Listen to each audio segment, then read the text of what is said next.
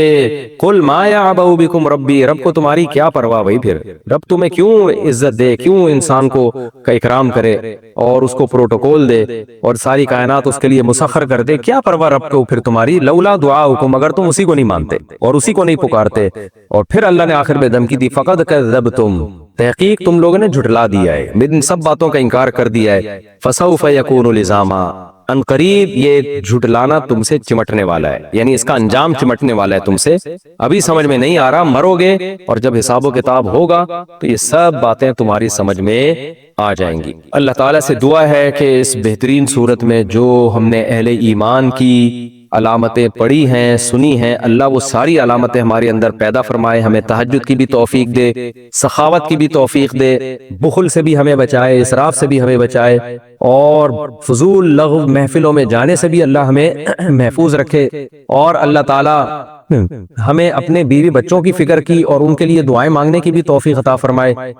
یہ سارے کام کی اگر ہمیں توفیق ملتی ہے تو پھر اللہ کو بھی ہماری پرواہ ہے، اور اگر کبھی کوتاہی ہو تو توبہ کی بھی توفیق مل جائے۔ اگر یہ سارے کام کریں گے تو اللہ کو بھی ہماری پرواہ ہوگی، وہ ہمیں دنیا میں بھی یاد رکھے گا، آخرت میں بھی۔ لیکن اگر ہم یہ سارے کام نہیں کرتے اور مادی دنیا کے پیچھے بس بھاگتے رہتے ہیں تو دنیا میں تھوڑی بہت عیاشی ہو جائے گی لیکن پھر اللہ کو ہماری کوئی پرواہ نہیں ہوگی۔ اللہ تعالیٰ سمجھنے کی، عمل کی توفیق عطا فرمائے۔ سورہ فرقان الحمدللہ ہماری